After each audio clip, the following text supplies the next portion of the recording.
अस्सलाम वालेकुम नाज़रीन, प्रोग्राम ओपिनियन विद अली काज़ी में भलीकार आऊँ आया यासिर अहमद ऐं मूंखे स्टूडियो में जॉइन कनि था सीनियर तज्ज़ियाकार अली काज़ी साहब। वेलकम अली साहब। Thank you Yasir. अली साहब, ऑपोजिशन ॾाढी वरी मुतहरिक नज़र अचे थी पई। रहबर कमेटी जो इजलास थी वियो, चवनि था हाणे APC बि जल्दी थींदी, डेट बि ॾेई छॾियूं। हाँ, APC जी तारीख़ ॾिनी अथनि 20 सितंबर हींअर जेको अनाउंस थियो आहे, त 20 तारीख़ ते ज़रदारी हाउस इस्लामाबाद में ऑल पार्टीज़ कॉन्फ्रेंस थींदी। पर हुन खां अॻु जेको ही जेका थी अॼु रहबर कमेटी जो इजलास जेके ख़बरूं पाण टाइम न्यूज़ ते हीअं ॾिठियूं पे, त नंढी पार्टियुनि जेको आहे उहो पुछाणो कयो जेके पीपल्स पार्टी ऐं नवाज़ लीग नून खां, त तव्हां अॻु वांगुरु वरी त असांखे पुठी में छुरो न हणी वेंदो। हाणे हुन सां मुराद इहा ई आहे त जेको पोइ भेरे धरणो मौलाना फज़ल रहमान हयो हो, त आख़िरी मिनटनि ते आख़िरी वक़्तनि में मरहलनि में ही ॿई वॾी पार्टी जेके आहिनि पीपल्स पार्टी ऐं नवाज़ लीग, ही हथु कढी वियूं नवाज़ लीग मौलाना फज़ल रहमान जे धरणे मां। ऐं हुनजो हाणे त जवाज़ इहे ॿुधाया वञनि था त भई मौलाना फज़ल रहमान जी जिन्हनि सां ॻाल्हियूं थी रहियूं हुयूं, त पोइ असां हुन में छा कयूं आहे। पोइ मौलाना साहिब खे त हुननि धकु कढियो आहे, असां त जेके ग़ैबी क़ुवतूं आहिनि उन्हनि धकु कढियो आहे, पीपल्स पार्टी ऐं नवाज़ लीग न कढियो आहे। लेकिन ज़ाहिर नंढी पार्टी जेके ॿियूं पार्टियूं, नंढी वॾी छा, पर जेके ॿियूं पार्टियूं आहिनि उन्हनि चवणु आहे त भई तव्हां ही जेका कानून साज़ी थी आहे पार्लियामेंट में, हुन में बि हुकूमत जी तव्हां सपोर्ट कई आहे, साथ ॾिनो आहे, त हाणे कहिड़ी गारंटी आहे। यानी मक़सदु इहो आहे त हिकिड़ो ट्रस्ट डेफिसिट आहे, भरोसे जो फ़ुक़दान आहे अपोज़िशन जी पार्टियुनि में। ऐं उहो फ़ुक़दान रुगो JUIF खे या ॿियनि पार्टियुनि खे पीपल्स पार्टी नवाज़ लीग ते न आहे, उहो फ़ुक़दान ख़ुदि पीपल्स पार्टी ऐं नवाज़ लीग में बि आहे, भरोसे जो फ़ुक़दान। हिक ॿिए ते पूरो एतबार हिननि ॿिन्ही पार्टियुनि खे बि नथो बीहे। ऐं रायो बि मुख़्तलिफ़ आहे। कल्ह पाण जेको ॾिठो त हीअं शहबाज शरीफ़ साहब मुलाक़ात कई आसिफ़ ज़रदारी साहब सां ऐं बिलावल भुट्टो ज़रदारी साहब सां बिलावल हाउस में कराची में, त उन में जेको अंदरि जी कहाणी जेका हाणे आई आहे मीडिया में, त ऐं उहा बि पाण खे ख़बर हुई त नवाज़ लीग हिन पीपल्स पार्टी हिन ख़्याल जी आहे त नो कॉन्फिडेंस, अदम एतमाद जी तहरीक आहे ऐं इन हाउस चेंज आणिजे, इमरान ख़ान खे वोट आउट कजे। शहबाज शरीफ़ साहब जो मौक़िफ़ जेको अचे थो त भई हलणु ॾियो 3 साल, इमरान ख़ान हुकूमत खे एतिरी ख़राबु हुकुमरानी आहे जो पाणे ढही पवंदी। हाणे दरअसल हीउ नैरेटिव कंहिंजो आहे? हीउ जेको शहबाज शरीफ़ साहब वारो नैरेटिव आहे या बयानियो आहे त हलणु ॾियो पाणे ढही वेंदी, न ढठी त पोइ सो इहो दरअसल इमरान ख़ान बि ऐं इमरान ख़ान खे छाकाणि त असांजी ग़ैबी क़ुवतूं मदद बि कनि पियूं, हू बि चवनि थियूं त अच्छा एतिरी ख़राबु आहे न, पाणे ढही पवंदी, हलणु ॾियोसि। अपोज़िशन छो थी ढाइण जी कोशिशि करे, अफ़रा तफ़री छो था पखेड़ियो, हलणु ॾियो इमरान हुकूमत खे। अगरि ख़राबु कारकर्दगी अथसि ऐं न हलाए सघियो त पाणे ढही वेंदो। पर सुवालु इहो आहे त इहा ॻाल्हि त पीपल्स पार्टी बि राज़ी थी वञे, जंहिंजी सिंध में हुकूमत आहे। नवाज़ शरीफ़ बि ठीकु आहे, लंडन में वेठो आहे। अगरि त को वठि न थिए अपोज़िशन जी पार्टियुनि जे ख़िलाफ़, ही नैब जा केसिस, रेफरेंसिस, अदालतनि में चकर, इहो सभु कुझु न थिए अगरि, त वाक़ई बि ही ॿई पार्टियूं माठि करे 3 साल वेहण लाइ तयारु थी वञनि। पर इहो वठ पकड़ लॻी पई आहे, नवाज़ शरीफ़ खे वापसि आणियो, फलाणे कयो, शहबाज शरीफ़ जी गिरफ़्तारी बि आउं सम्झां थो त हाणे ॾींहंनि जी न त हफ़्तनि जी ॻाल्हि हूंदी, अलाए 20 सितंबर ताईं शहबाज शरीफ़ साहब ॿाहिरि हूंदो बि अलाए न हूंदो। लेकिन जेको ज़रदारी साहब जी इहा सोच आहे त नो कॉन्फिडेंस अची सघे थी, ज़रदारी साहब जोड़ तोड़ हिननि जा तमामु माहिर हिकिड़ा प्लेयर आहिनि हिन मामले जा। लेकिन मूं त बिने साधो आहियां, मूंखे सम्झ में नथी अचे ॻाल्हि त सिटिंग गवर्नमेंट जे ख़िलाफ़ु ऐं उहा सिटिंग गवर्नमेंट जेके एस्टेब्लिशमेंट जी बि सपोर्ट हुजे, हुनजे ख़िलाफ़ु पार्लियामेंट में नो कॉन्फिडेंस या आदम एतमादी तहरीक कीअं थी अची सघे। इहा बि तक़रीबन उहा ई ॻाल्हि आहे त छॾे ॾियो 3 साल हल, चकर इहा मुआवज़ो थिए त ॿी ॻाल्हि आहे। भई पंहिंजे साम्हूं हीअं कलाकी ॻाल्हि आहे त सेनेट में जिथे अपोज़िशन जी अक्सरियत हुई पीपल्स पार्टी ऐं नवाज़ लीग वारनि जी, उते हुननि नो कॉन्फिडेंस मूव कयो सादिक संजरानी साहब खे चेयरमैन सेनेट खे हटाइण लाइ। उते त हटाए न सघिया चेयरमैन खे, जिथे अक्सरियत सेनेटरनि जी जेका अपोज़िशन जी आहे, अॻिते ई न हटाए सघिया आहिनि। त पोइ इमरान ख़ान खे कीअं, हिकिड़ी सिटिंग गवर्नमेंट आहे, हुकूमत जा पंहिंजा वसीला हुजनि था। ॿी ॻाल्हि आहे त हुन सां गॾु इस्टेब्लिशमेंट आहे, त जेसि ताईं इस्टेब्लिशमेंट हथु न कढे हुन मां, चवनि था साईं 2 बसि इतिहादी आहिनि, हिकिड़ी क्यू लीग खे टोड़े वठिजे या MQM खे टोड़े वठिजे। भई कोई एॾो सादी ॻाल्हि आहे छा?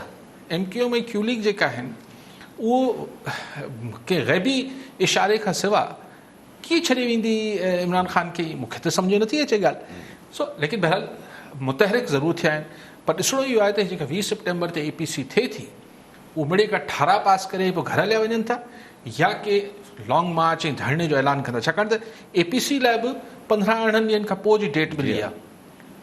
20 तारीख़ में अञा 15-16 ॾींहं आहिनि, 17 ॾींहं तक़रीबन। पोइ वरी ॾिसूं त धरणे जो कॾहिं ऐलान थिए थो या ऐलान थिए ई नथो, बसि APC करे हर को घर हलियो वञे थो। ठीकु आहे साहब, कॉलर सां गॾु दोस्त मोहम्मद छुटो नवाब शामा। जी छुटो साहब, छा चवणु चाहींदा, छा सवाल आहे?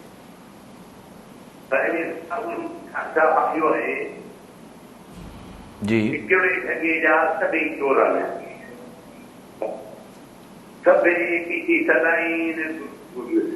खर्च जे चोरीअ में सभु शामिल, कणक जी चोरीअ में सभु शामिल, डीज़ल जी चोरीअ में सभु शामिल।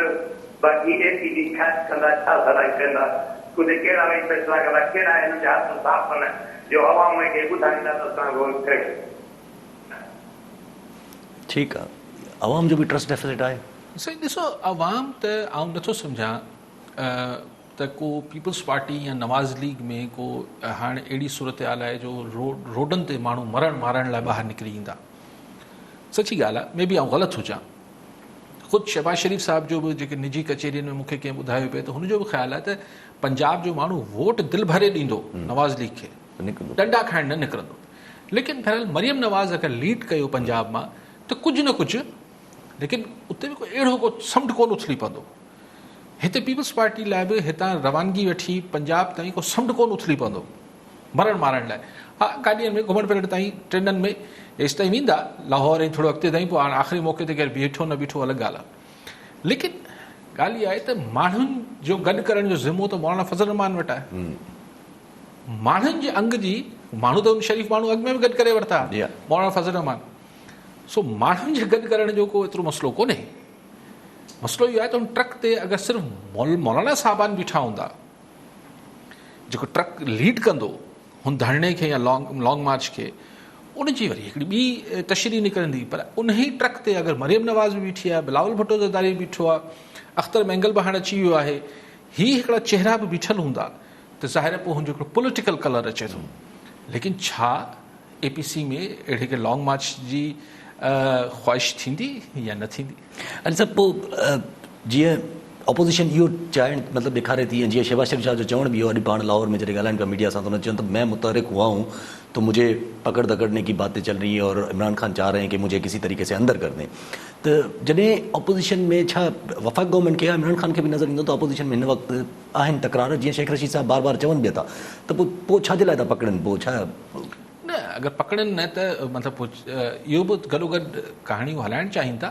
लेकिन ॾिसो न, बेसिकली फ्रेश इलेक्शंस या नो कॉन्फिडेंस मूव। तव्हांखे यादि हूंदो 3-4 ॾींहुं कमज़मा कायरा पीपल्स पार्टी वारा सखर में चयो पिए त भई पार्लियामेंट खे मौक़ो मिलणु खपे। पर हुन सां गॾु हुन कहिड़ी ॻाल्हि कई कायरा साहब? हुन चयो त लेकिन जिन कुवतों की इमरान खान की हुकूमत को पार्लियामेंट के अंदर सपोर्ट है वो न्यूट्रल हो जाए, अपने आईनी दायरे में चले जाए। केॾे सिधी ॻाल्हि आहे, ॿार बि सम्झी सघे थो। एस्टेब्लिशमेंट ॾे इशारो पियो करे कायरा साहब, तो हू छो हट जाए भाई कायरा साहब के कहने पर। सो अगर वो भी मौजूद हैं साथ तो पोइ नो कॉन्फिडेंस कीअं ईंदी? ठीकु आहे। अगरि धरणो या अहिड़ी का बहरान नथा पैदा कनि त नयूं इलेक्शन्स बि छो थींदियूं? ठीकु आहे साहब। कॉलर हिन सां गॾु प्रोफेसर गुलाम अब्बास महर हैदराबाद मां। जी प्रोफेसर साहब, छा चवणु चाहींदा? प्रोफेसर गुलाम अब्बास महर थो मां ॻाल्हायां।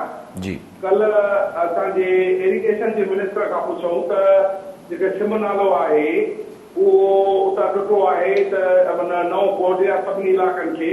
हुनजो चवणु हो त उन में 4600 क्यूसेक पाणी खणण जी माना गुंजाइश आहे ऐं हींअर 9000 पाणी हुन में हले थो पियो। त इहो असां माना रोके नथा सघूं पिया। हाणे वरी अॼु बि माना हिन हवाले सां मूंखे ॿुधाइनि था पिया त बाबा जेकॾहिं हींअर बरसाति पवनि थी पियूं ऐं गुडू ऐं सखर में पाणी में मुसलसल आरती थिए पई ऐं मथां पाणी अचे थो पियो, त उन लिहाज़ सां हिननि कहिड़ी तयारी कई आहे त उनजो बि को वाज़े तौर ते जवाबु न ॾेई सघिया। त बसि पाणी कुदरती अचे थो पियो, हाणे असां छा करे सघंदासीं। हाणे इन सूरत हाल में माण्हू हिकु त इन बरसातुनि में ॿुधा ने मथां वरी पाणी अचे थो दरिया सिंध खां, ही जवाब ॾियनि था पिया त असां छा था करे सघूं पिया, इहो कुदरत जो कमु आहे। हाणे आवाम माण्हू वञे त वञे काॾे, वरी माण्हू दिली विया आहिनि त उहा वरी 2009 वारी ॿोॾि ईंदी।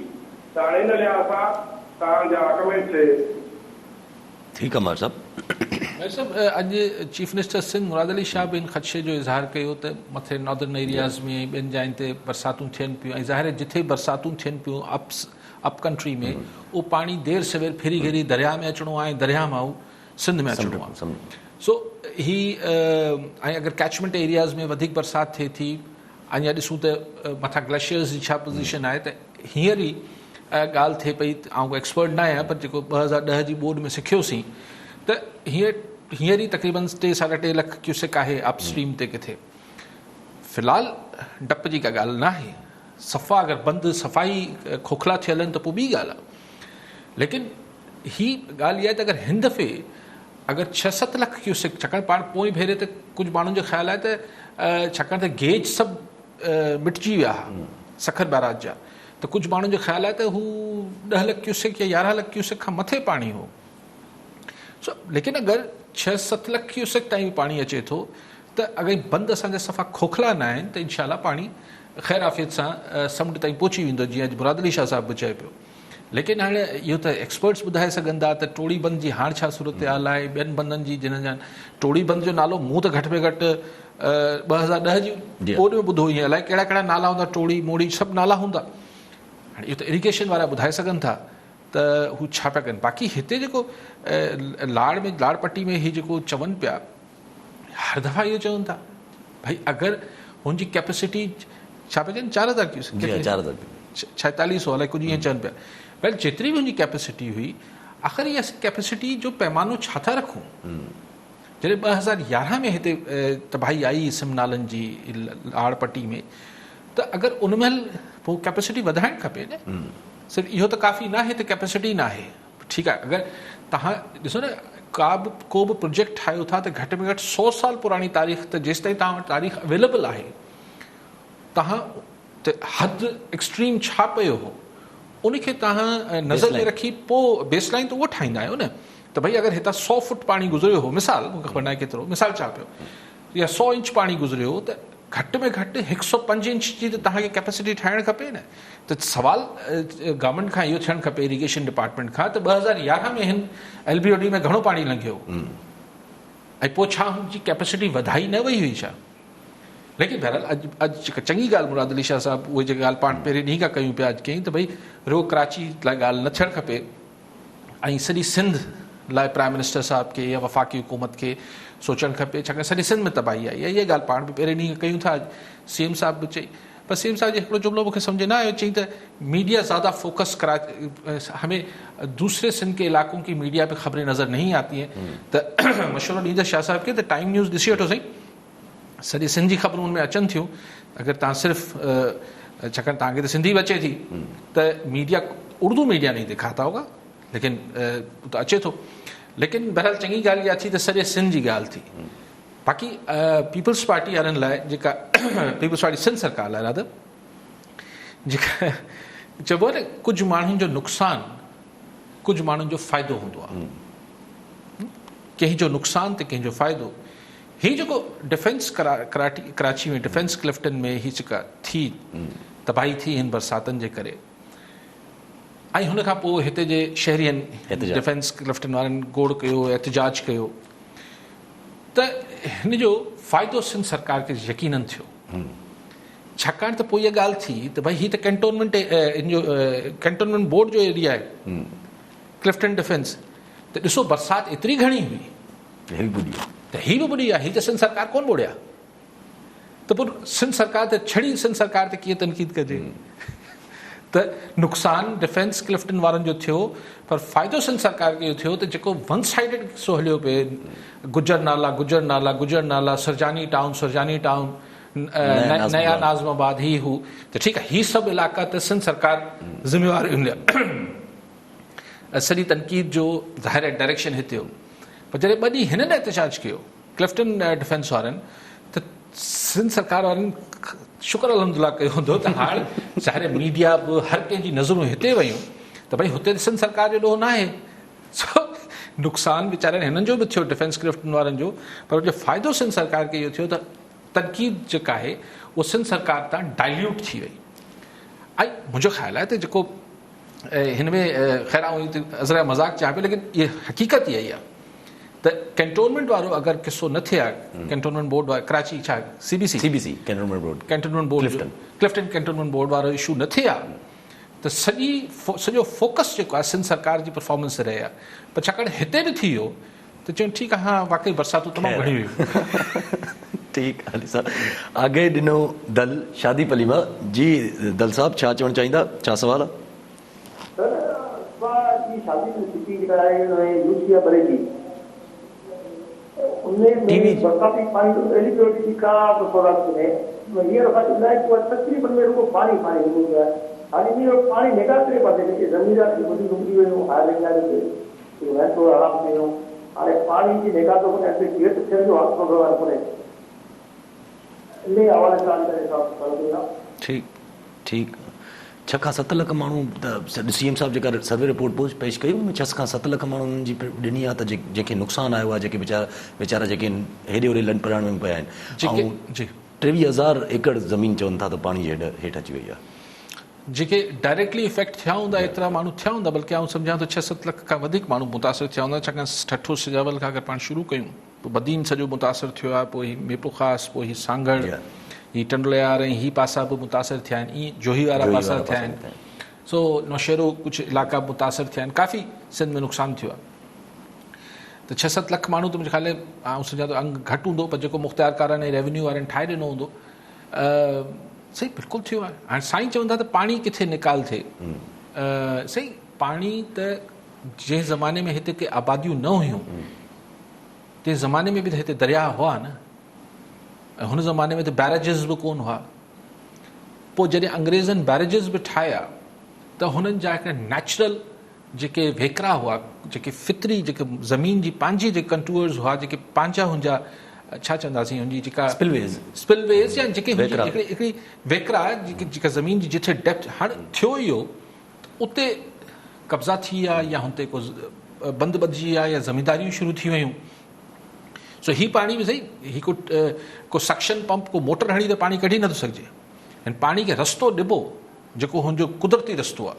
पर थिए छा थो त जेके बासर माण्हू हुजनि था उहो पोइ हुनखे पंहिंजी ज़मीन खे या पंहिंजी प्रॉपर्टी खे बचाइण लाइ हू हुनजो रुख ॿिए पासे मोड़ण जी कोशिशि कनि था।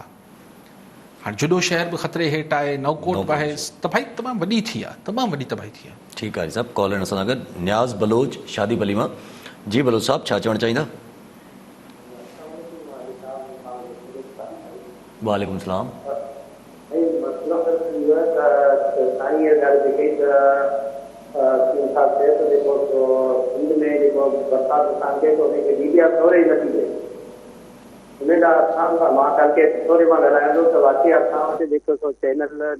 टाइम न्यूज़ जो त को बि चैनल न आहे छो हिते इंसाल के पिथोरे में तमामु घणो नुक़सान थियो। महालिका साहब बि चवंदो हुई कि भेरो तव्हां अची उमरकोट जेको विज़िट करे वञो, हल्के पिथोरे जी ख़ासि करे उमरकोट ज़िले में जेके 4 साल कान हल्को पिथोरो जेको मुकमल तबाह थी चुको आहे। असां वटि टाइम न्यूज़ जे रिपोर्टर जी का बि रिपोर्ट साल के पिथोरे जी न आई आहे।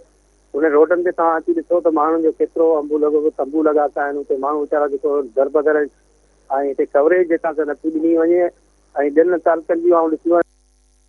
ठीकु आहे बलोच साहब, ठीकु। निया साहब चलो पिथोरे जी किथे रहिजी वई हूंदी, अगरि साईं चवनि था, मूंखे ख़बर न आहे, चेक करे सघूं था। पर ॿिए त सॼी लाड़ पट्टी जी ख़बरूं आयूं पिए न, पाण मीपू ख़ासि बि ॾेखारियो पिए, पाण सॼी उमरकोट ॾेखारियोसीं पिए, सभु ही जेके बदीन ऐं ठठे वारा इलाइक़ा। सो सीएम साहब तो चयो त कराची को ज़्यादा कराची दिखाया गया और कराची के अलावा इलाकों की मीडिया में कवरेज नहीं आई, नहीं देखी गई।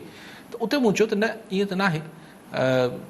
टाइम न्यूज़ ऐं ॿिया सिंधी चैनल्स त इहो ॾेखारे रहिया, पर हाणे रुगो उर्दू चैनल ॾिसबा त पोइ इहो थींदो मसइलो। अरे साहब तव्हां वरी ॻाल्हि त जीअं नेचुरल स्पिलवेज जी ॻाल्हि हले पई, त सीएम साहब बि अॼु चयो त LBOD जेको असांजो left bank on delta overflow delta जेको ठहियलु आहे असांजो, उहो नेचुरल स्पिलवे ब्लॉक कयल आहे उनजे दौरान। पोइ फ़ाइदो कहिड़ो हुओ हिन जो? एक्चुअली हीअ जेको हिकिड़ी जेके न हिकिड़ी तमामु हिकिड़ी डिफेक्टिव ऐं टेक्निकली हर लिहाज़ खां हिकिड़ो वापडा वारनि शुरू कई, सिंध गवर्नमेंट जो प्रोजेक्ट न हो। LBOD बेसिकली लेफ्ट बैंक जेको ही आहे LBOD, ही हुन ज़माने में ई गोड़ हो त भई ही छा शइ ठाहे छॾी अथव। ही को मतिलबु हिकिड़ो ज़मीनूं तबाह करणु ऐं कलराटी करणु ऐं हुनजो जेको फ्लो आहे। हाणे CM साहिबु त वधीक टेक्निकल माण्हू आहिनि, पर इहा ॻाल्हि अॻु में मूं बि ॿुधी आहे त हिन ते को निकाल करण बदिरां नेचुरल फ्लोज़ जेके आहिनि रुकिया आहिनि, ऐं हिन जो पाणी जॾहिं समुंड में चाढ़ अचे थो त ही पाणी उते समुंड में मोकिले ई नथो सघे। सो ही हिकिड़ी टेक्निकली हिकिड़ी अरबे रुपए जी हिकिड़ी यूज़लेस स्कीम आहे। ऐं पोइ शौक़ु इहो पैसा आहिनि न वापडा वारनि कयो, पोइ उहो त कयो, पोइ RBOD जो नओं चऊं त हीअ पासो त सिंध जो तबाह कयोसीं, हाणे RBOD सां हीउ पासो ठठे वारो पासो ऐं हिन राइट साइड राइट बैंक वारो पासो जेको आहे उहो तबाह कजे।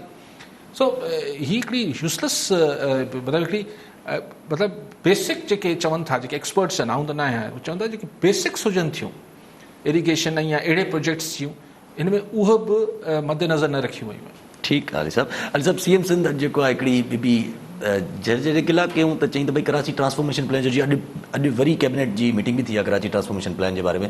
प्राइम मिनिस्टर साहिबु चयो त हाणे मां जुमे ते न हाणे छंछरु ते ईंदुमि कराची। त CM सिंध साहिबु चयो त भई मूंखे त ट्रांसफॉर्मेशन प्लान जो ख़बर ई न आहे। पहिरीं ॻाल्हि त ॿी ॻाल्हि उन्हनि कई त प्राइम मिनिस्टर साहिबु जेको आहे अचनि था त असांखे हिकु ॾींहुं पहिरां त ॿुधाए छॾनि त जीअं थोरो असां बि बिज़ी हूंदा आहियूं। सारे यार चीफ मिनिस्टर सिंध आहे, उनखे बि ॿिया 4 कम हूंदा, उहो उछतो उनखे प्रेस कॉन्फ्रेंस में ख़बर पए थी त जुमे प्राइम मिनिस्टर साहिबु जुमे ते न पियो अचे, छंछरु ते ईंदो, ऐं ॿुधाइण जी ज़हमत नथी थिए। आहे ज़ाती जेका ॻाल्हि हुजे, मतिलबु एतिरो त अगरि तव्हांखे या त चीफ मिनिस्टर सां मिलणो ई न हुजे, अचो पंहिंजे गवर्नर सां मिलो ऐं पंहिंजे इन्हनि PTI वारनि सां मिलो ऐं हलिया वञो।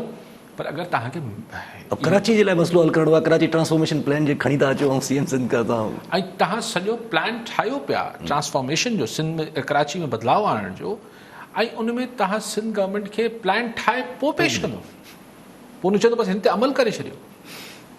इहो कीअं हलंदो किसो? ऐं उहो ई जेको कराची सेंट्रिक ऐं कराची फोकस्ड रहणो आहे, ऐं हुन लाइ पोइ इहे ॻाल्हियूं आहिनि। सो बहरहाल जेका ॻाल्हि तव्हां कई त अगरि CM सिंध खे पतो ई न आहे त ट्रांसफॉर्मेशन प्लान छा आहे, त माना हाणे ईंदा प्राइम मिनिस्टर साहिबु त पोइ ऐलान कीअं कंदा? ये बीठे पैर जेको आहे अरबे रुपए जा प्रोजेक्ट मुराद अली शाह साहिब खे सम्झाए पोइ ऐलान करे छॾिबो छा? ऐं अमूमन असांजो प्राइम मिनिस्टर साहिबु कराची ईंदा बि बीठे पैर आहिनि, ईंदा आहिनि टक टक टक टक शाम जो मोटी वेंदा आहिनि। त एतिरी तकड़ में उहो सॼो प्लान जेको आहे उहो सिंध गवर्नमेंट खे कीअं सम्झाए वठिबो, पोइ गॾियल तौर ते त हुनजो ऐलान न थींदो, माना ही वन वे ट्रैफिक हूंदी जेका प्राइम मिनिस्टर साहिबु कंदा। सो बहरहाल CM सिंध जो चवणो त भई तव्हां अचो, वफ़ाक़ी सरकार आ जाए काम कर ले, अचे कमु करे, असांखे को मसइलो न आहे, पर अगरि जे कंपनी ठाहे अची कमु कंदी त पोइ मसइलो आहे। सही ॻाल्हि इहा आहे त ॾिसो, अगरि कंपनी ठाहे मसइलो आहे त तव्हां कमेटी त तव्हां बि ठाहे वरिती आहे, 3 वज़ीर हुन में वफ़ाक़ी आहिनि। आउं चाहियां थो त अगरि वफ़ाक़ी हुकूमत खे कमु करिणो आहे, अवल त हुनखे सॼे सिंध लाइ करणु खपे। इमरान ख़ान साहिब खे मतिलबु केरु वञी छो PTI जा, ख़ैर PTI जा सिंध मां जेके आहिनि उनखे सलाह ॾींदड़ उहे सभु कराची जा आहिनि। मतिलबु बेसिकली ही हिकिड़ो ग़लति मैसेज आहे। आउं चवां थो कराची असांजी दिलि आहे, असांजी अखियूं थधियूं, बट ॻाल्हि इहा आहे त जुडो बि असांजो आहे, मिबुख़ास बि असांजो आहे, बदीन बि असांजो आहे, ठठो बि असांजो आहे।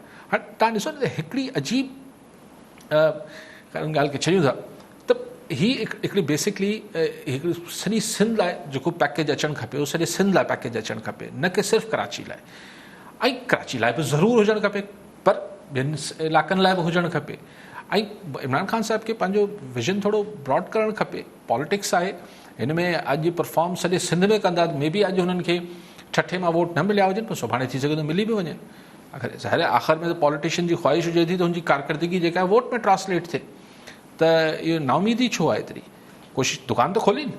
अच्छा, पोइ आर्मी चीफ साहिबु उन्हनि जो बि विज़िट थियो, उन्हनि जो चवणु त हाणे कराची कमेटी में असां बिज़नेसमैन खे बि स्टेक ॾींदासीं, कराची जे बिज़नेसमैन खे स्टेक ॾींदासीं। ऐं उन्हनि जो इहो बि चवणु त हिकिड़ी आफ़त जे ज़रिए असांखे मौक़ो मिलियो आहे त तरजीहात खे बहितर कयो वञे, छो जो वसाइलनि जो मसइलो न आहे। पर आर्मी चीफ साहिब जो हू बयानु, ही ॻाल्हियूं बि इम्पॉर्टेंट आहिनि, पर हू इम्पॉर्टेंट ॻाल्हि हुई त कराची जेतिरी बरसाति थी उनमें को बि शहर हुजे हा त उहो तबाही खां बची न सघे हा। यानी हिकिड़ी क्लीन चिट मिली वई घटि में घटि असांजे आर्मी चीफ तरफ़ां, जीअं बयानु कोट थियो आहे मीडिया में त भई हेॾी बरसाति हुई त माना पोइ जेको सिंध सरकार ते तनक़ीद हुई, मतिलबु आर्मी चीफ हुनखे बाहि न पिया कनि। ऐं जेको कैंटोनमेंट बोर्ड ते तनक़ीद आहे उनखे बाहि न पिया कनि, चवनि पिया एतिरी बरसाति हुई त उनमें हुकूमती या इंतिज़ामी कारकर्दगी मैटर नथी करे, छाकाणि एॾी चइबो आहे न भई हाणे जीअं तूफ़ान अची वियो, ख़ुदा न ख़ासिता ज़िलज़िलो अची वियो, जापान जहिड़े शहर में, टोक्यो जहिड़े शहर में ज़िलज़िला अची वञनि था, उनमें हुकूमत जी नाहिली त कोन थी बीहे आहे। सो चवनि था त हीअ बरसाति एतिरी हुई जो इन में को बि शहर हुजे हा त उन में तबाही अची वञे हा। सो सिंध सरकार ते ऐं कैंटोनमेंट बोर्ड ऐं इन सभिनी खे हिकिड़ी क्लीन चिट त मिली वई। ठीकु आहे साहब। कॉलर असां सां गॾु अब्दुल शकूर सूमरो उमरकोट मां। जी सूमरो साहब, छा चवणु चाहींदा? हेलो, अस्सलाम वालेकुम। वालेकुम सलाम। साईं अब्दुल शकूर सूमरो पियो ॻाल्हायां उमरकोट खां। हा साईं, असांजे पासे सैलाब मुतासिर ॾाढा माण्हू हज़ारनि जी तइदाद में वेठा आहिनि, मिसकीन माण्हू परेशान आहिनि, 3 ॾींहंनि खां कुझु न खाधो आहे ऐं ॾाढा परेशान आहिनि। वज़ीर लाइ ऐलान करे पैसा ॾेई वियो आहे, पर हिते को मिनिस्टर असांजो अचण लाइ तयारु कोन्हे। असीं परेशान वेठा आहियूं, केॾां वञूं? एॾा वीचारा परेशान ग़रीब थर जा माण्हू, मिसकीन माण्हू, माल हुननि जा मरी विया, बीमारियुनि में मुब्तला आहिनि, को अलाए कहिड़ियुनि बीमारियुनि में मुब्तला आहिनि। ऐं पाण मौलाना आया, मौलवी आया, मस्जिद जो पेश इमाम आया त मूं खे रहियो न थियो, उन्हनि जो दाऊं ऐं उन्हनि जूं फरियादूं मिसकीननि जूं आऊं उन करे आऊं प्रोग्राम ॾिसी पोइ मूं कॉल कई आहे, मूं चयो मथां अलाह करे त हिन ग़रीबनि ताईं को मिनिस्टरनि जी, पीपल्स पार्टी वारनि जी को रसाई थिए त मिसकीननि खे अटो मिली वञे। उहे चवनि था असांखे अटो मिली वञे, असां लाइ ज़िंदगी गुज़र सफ़र थी वञे। ठीकु आहे अब्दुल शकूर सूमरो साहब, अलाह तव्हांखे इन जो अजर ॾींदो, तव्हांखे ग़रीब माण्हू जी दां असीं बि दां पहुचाए सघूं था। उमरकोट जे भरपासे में चूंडियल, चलो हुकूमत पहुचे थी न पहुचे थी, पर उमरकोट में जेके सरहंदी वारा माण्हू रहनि था, जेके वज़ीर साहिबान आहिनि, MPs आहिनि, MNAs आहिनि, भला हू थोरी कोशिशि करे वठनि माण्हुनि खे पहुचाइनि। साईं चंदा रुगो अटो ई पहुचे। ॾिसो न, ॻाल्हि उहा ई आहे त जॾहिं मूं उन ॾींहुं चोॾहीं बि तव्हांखे शो में चयो पियो त जॾहिं असांजी का माउ भेण अदी कैंटोनमेंट बोर्ड जे साम्हूं डिफेंस जे बंगले में रहंदड़ चए थी त मुंहिंजे बेसमेंट में पाणी अची वियो आहे, ऐं अहिड़ा गूगल या हिन जा गुची जा या कंहिंजा हिकिड़ा क्लासिस पातल हुजनि था, मूंखे हुनजे दर्द जो बि अहसासु आहे, कंहिंजे बेसमेंट में पाणी हलियो वियो आहे। पर हू जेका माउ भेण हींअर असांजी अदी जेका आहे, उहो कंहिं बंदि जे कप ते वेठी हूंदी ऐं अटे जे लपे लाइ परेशान हूंदी, मुंहिंजी तकलीफ़ त ॾहूण ते वधीक आहे न। सो सिंध सरकार ठीकु आहे, असां हीअ करे छॾियो आहे, पर अटो भला उन लाइ डिप्टी कमिश्नर खे उमरकोट खे छा करिणो आहे? या त डिप्टी कमिश्नर चए मूं वटि फंड्स न आहिनि, न हूंदा, चलो भला असांखे ॿुधाए, पाण अपील कयूं था सॼे सिंध में, हा त भई माण्हू DC साहिब जे अकाउंट में जेको आहे, अगरि इहो पाण चऊं त यार किलो अटे जो किलो घणे जो अचे थो, लेट्स से ख़बर न आहे 60, 70, 50, चलो 100 रुपयो, त 100 रुपयो करे मोकिलणु शुरू कयूं, ईज़ी लोड करायूं साईं खे, DC साहिब खे, त भई किलो किलो त पहुचाए अचे, थी सघे थो न। मतिलबु हाणे बजट सेंक्शन थींदा, पोइ बजट फाइनेंस डिपार्टमेंट कंदी, पोइ रिलीज़ थींदा, पोइ जेसि ताईं ईंदा तेसि ताईं हू माण्हू जीअं तीअं करे पंहिंजो वक़्तु गुज़ारे वेंदा। पोइ फंड्स जेके आहिनि पोइ DC साहिब जे पोइ जीअं बि इस्तेमालु थींदा आहिनि, पाण सम्झूं था सभु इहे कीअं थींदो आहे। सो इहा हिकिड़ी तकलीफ़ था सूरत हाल, मदद जी अॼु ज़रूरत आहे। उहो अटे लाइ अॼु परेशान आहिनि, मूंखे 3 महीननि खां पोइ वञी घर नॉक करे अगरि तव्हां 1000 रुपया ॾेई ईंदो, कहिड़े कम जो? हेॾो सारो डिज़ास्टर आहे, पर ख़ैर ॻाल्हि कराची ते ई प्राइम मिनिस्टर साहिब खे कराची नज़र अचे थो पियो, इहो बि ॾुखी आहे हिकिड़ो। अॼु सभु तव्हांजे कैंटोनमेंट रोड क्लिफ्टन ते ॻाल्हि हले पई, त मूंखे हिकिड़ी अॼु न्यूज़ ॾिठीसीं, हिकिड़ी ज़हन में अचे थी ॻाल्हि त कैंटोनमेंट क्लिफ्टन हिकु त पाणी माण्हुनि जे घर में बीठो, माण्हू अगरि एहतिजाज कनि था पिया त हाणे उन्हनि जे मथां क्रिमिनल केस दायर करे छॾियो। ॾिसो ज़्यादती मतिलबु ॻाल्हि इहा आहे त इहा तव्हांजी हिमत कीअं थी त तव्हां हेॾे आहियो, तव्हां CBC तव्हां वञी म्यूनिसिपल जे ख़िलाफ़ु करे वठो, तव्हां वञी जेको आहे उहो इवन कंहिं बि ॿिए गवर्नर हाउस जे साम्हूं, CM हाउस जे साम्हूं करे वठो, पर तव्हां CBC जे साम्हूं मुज़ाहिरो कंदो।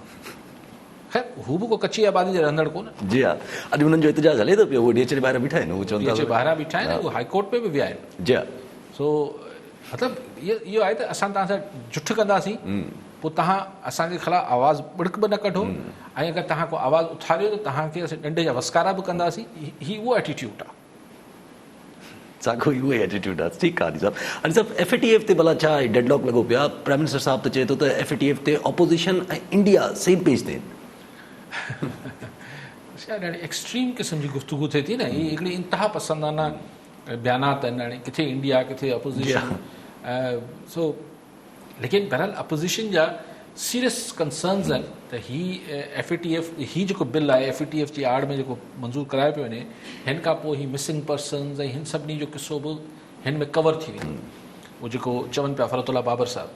पर इहा ॻाल्हि अॻु में बि मूंखे यादि आहे हिकिड़े ॿिए बिल लाइ बि जॾहिं नैब खे इन्वॉल्व कनि पिया त बिलावल भुट्टो साहब चयो त असीं मंज़ूर न कंदासीं, करे त छॾियूं। हींअर बि अज़ीम तर मुफ़ाद में शायदि करे छॾी।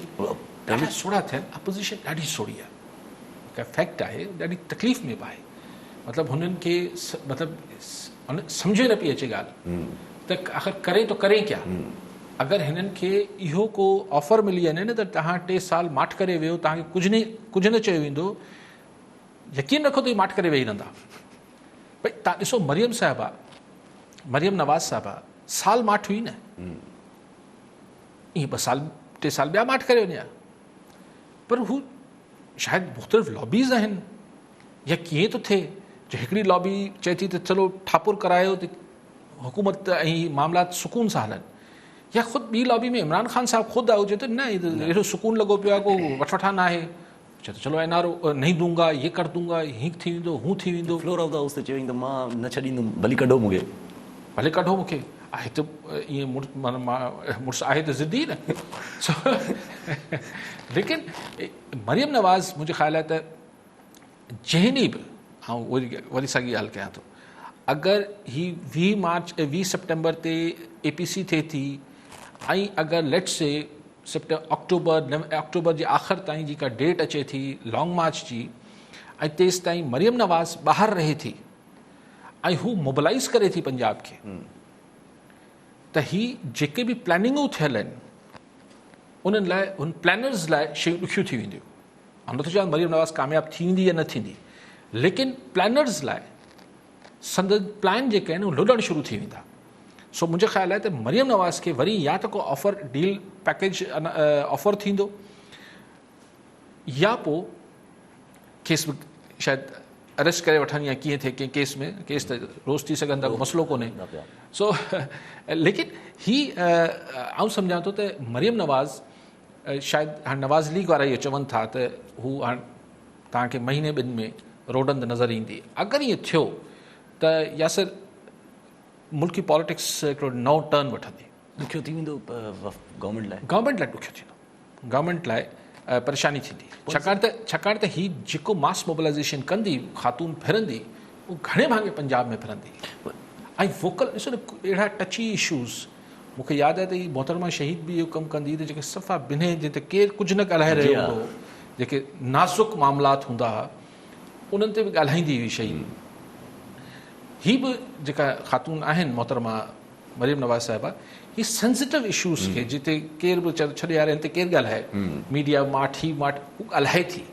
डैट मीन्स के हुन में हू हिकिड़ो ही पंहिंजे हिकिड़ो रिपल्स त न, आउं सम्झां थो त हुनखां वधीक ही पॉलिटिकल जेको स्टेटस को आहे पाकिस्तान जो, ही पॉलिटिकल जेको कल्चर आहे, हिन में ही हिकिड़ी डिफरेंस त क्रिएट कंदी। माण्हू चवनि था काई साहब तूं हरू भरू एतिरो ख़ातून में, मां चवां थो भाई मुंहिंजो ज़ाती ख़्यालु आहे, मां त ख़ातून सां गॾु ज़िंदगी में मिलियो ई कोन आहियां, मुंहिंजो ख़्यालु आहे त ही प्रॉब्लम कंदी। ऐं जेको फैन वैन हुनजी वरी वज़ाहत कयां त मोहतरमा मरियम साहिबा जे को इंटेलेक्चुअल या हुन ॻाल्हि अहिड़ी का मूंखे शइ न आहे, पर हिकिड़ो प्योर तजियो कयां थो त हू पंजाब ॼाई आहे माण्हुनि सपोर्ट। हू जॾहिं पंजाब जी घिटियुनि में अञा ॿारड़ियुनि में नथी वञे, ऐं वरी चवां थो अञा रुगो शहरनि ते फोकस्ड आहे। हीअ जॾहिं पंजाब जी ॿारड़ियुनि में लॻंदी न सही, जीअं असां वटि बि ॿारड़ियुनि में थिए थो त को न्याणी लंघी अचे थी, हुनखे वॾो मान मिले थो। ठीकु आहे अली साहब प्राइम मिनिस्टर साहब त इंटरनेशनल मीडिया खे इंटरव्यू ॾियनि पिया थोरी देरि पहिरियों, उन त 2-3 ॻाल्हियूं कयूं इंटरनेशनल मीडिया में। हिकिड़ी ॻाल्हि त भई फ़ौज और पाण लाइ चयूं त असां बसि हिक पेज ते ई आहियूं, चाहे उहो इंडिया जो इशू हुजे चाहे उहो अफ़गानिस्तान जो इशू हुजे। ॿी ॻाल्हि कयूं त चाइना सां असांजा तालुकात सुठा आहिनि, त हिन जो ज़रूरी न आहे त असांजा US सां तालुकात ख़राबु थियनि। असां अहिड़ी पॉलिसी अडॉप्ट कंदासीं जो असां ॿिन्ही सां तालुकात पंहिंजा भला रखी सघूं। ऐं टी ॻाल्हि कयूं त मीडिया जे बारे में, त मीडिया ॾाढी महफ़ूज़ आहे हिन वक़्तु, मीडिया महफ़ूज़ आहे, गवर्नमेंट ऐं मिनिस्टर महफ़ूज़ न आहिनि, असांजे ख़िलाफ़ु प्रोपेगेंडा थो वधे। जेके पहिरीं ॻाल्हि कयूं त हिकु पेज ते आहिनि साईं पंहिंजो इमरान ख़ान साहिबु रुॻो अफ़गानिस्तान ऐं इंडिया जी फॉरेन पॉलिसी ते ॻाल्हाइनि पिया। ऐं सम्झां थो जेके इंटरनल पॉलिसीज़ आहिनि उन ते बि असांजी मिलिट्री इस्टेब्लिशमेंट ऐं गवर्नमेंट में को ॿ राया त कोन्हनि। हींअर आउट राइट जेको आहे इमरान ख़ान जी जेका बि इकनॉमिक पॉलिसी आहे, ॿियूं शयूं आहिनि, इंटरनल पॉलिसीज़ आहिनि, उनखे आउट राइट सपोर्ट आहे असांजी इस्टेब्लिशमेंट जी। सो इमरान ख़ान साहिब खे बिल्कुलु सही था चवनि त उहे हिकु पेज ते आहिनि। हाणे बहर ॾिसूं इहे पेज छा। ख़ैर ॿी ॻाल्हि साईं चई त छा चई ॿी ॻाल्हि? चाइना ॾे असां टिल्टेड आहियूं त असां US ॾे छो? हा, इहा हिकिड़ी विशफुल थिंकिंग हूंदी आहे। इहो हिकिड़ो डिप्लोमेटिक सफ़ारती ॿोली में चइबो आहे त न न असां हिन सां बि गॾु आहियूं। इहो नॉन अलाइन मूवमेंट वारी हिकिड़ी ॻाल्हि जेका आहे इहा हलंदी कोन हिन दौर में। ज़ाहिर जीअं हींअर बि जीअं जीअं तव्हां चाइना जे वेझो वञो पिया, तव्हां सिर्फ़ु अमेरिका खे हींअर प्लीज़ कयो पिया अफ़गानिस्तान में बाय पीस टॉक्स, जेके अमन मुआहिदो करायो पिया। पहिरीं अमेरिका सां करायूं तालिबान जो, हाणे तव्हां अशरफ गनी गवर्नमेंट सां ॻाल्हायो पिया, कराए ॾियो पिया, कोशिशि कयो पिया। पर उनमें चाइना जो पंहिंजो मुफ़ाद बि आहे। सो इहो बि रुॻो तव्हां अमेरिका ते थोरो कोन पिया कयो, इहो तव्हां चाइना ते बि थोरो कयो पिया। बाक़ी मीडिया जी ॻाल्हि कयूं, मीडिया महफ़ूज़ न आहे। अच्छा आहे मीडिया फुल महफ़ूज़ आहे। प्रोपेगेंडा मिनिस्टरनि ऐं वज़ीर मतिलबु असांजे ख़िलाफ़ु हुकूमत ऐं वज़ीरनि जे ख़िलाफ़ु थो कयो वञे। अच्छा हूंदो ईअं सही। मीर शकील रहमान छा बकरी चोरी बंदि आहे छा? वरी मीर शकील रहमान मीडिया जो न आहे छा? अच्छा जेके पहिरियां किडनैपिंग थिया त मूंखे तव्हां गिड़ायो, जर्नलिस्ट पुछायो मूंखे गिड़ायो तव्हां त चई त कहिड़ा कहिड़ा मुंहिंजे दौर में जेके आहिनि उहे केसिस मीडिया जे मथां हलनि था पिया।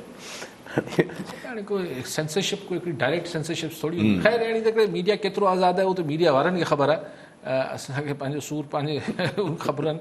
सो ऐं उहो को सिर्फ़ु फेडरल न, इहो हिकिड़ो ओवरऑल रवैयो आहे त मीडिया खे हाणे उनखे बि हिकिड़े सिस्टमेटिक तरीक़े सां कर्टेल कयो पियो वञे।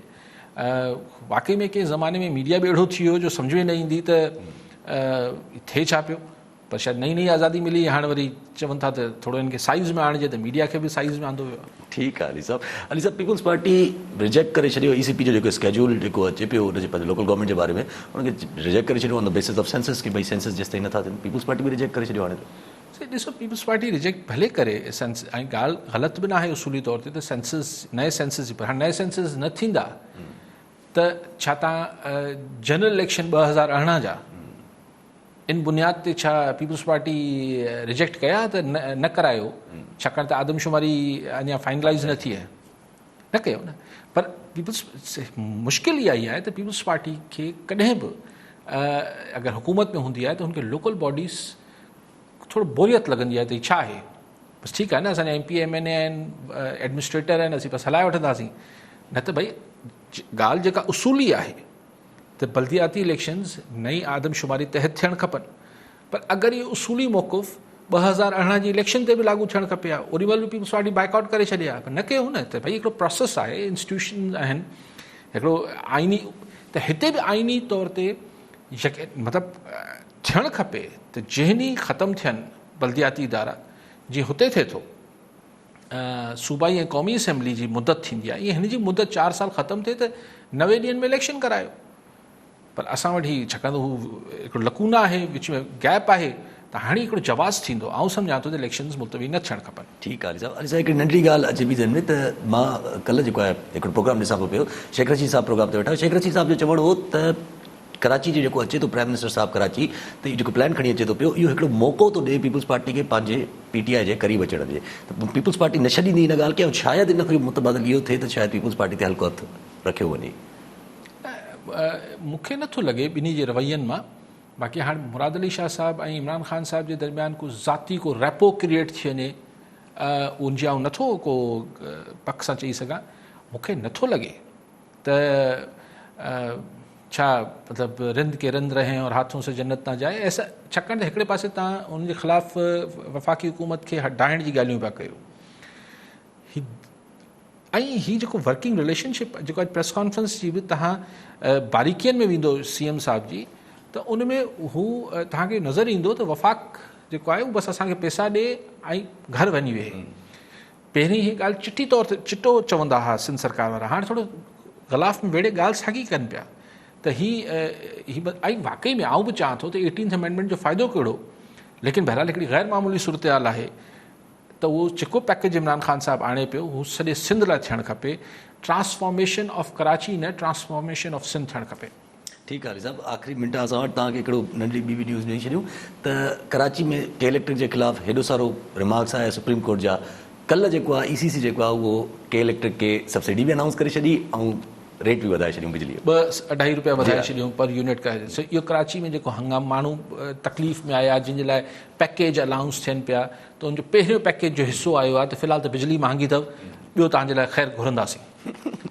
इहो त तव्हांखे महिरबानी थोरो कयूं था, तव्हांजी बिजली महांगी करे ॾियूं था, तव्हां हींअर बरसातनि जे करे मुतासिर थिया आहियो, तव्हांजा कारोबार मुतासिर थिया आहिनि, फ़िलहाल तव्हांखे बिजली महांगी करे ॾियूं था, बाक़ी तव्हांखे ॿिया कम करे ॾींदासीं। ठीकु आहे अली साहब, वॾी महिरबानी अली साहब। नाज़रीन, अॼु जे प्रोग्राम जो वक़्तु पूरो थियो, वरी सुभाणे मिलंदासीं। दुआनि में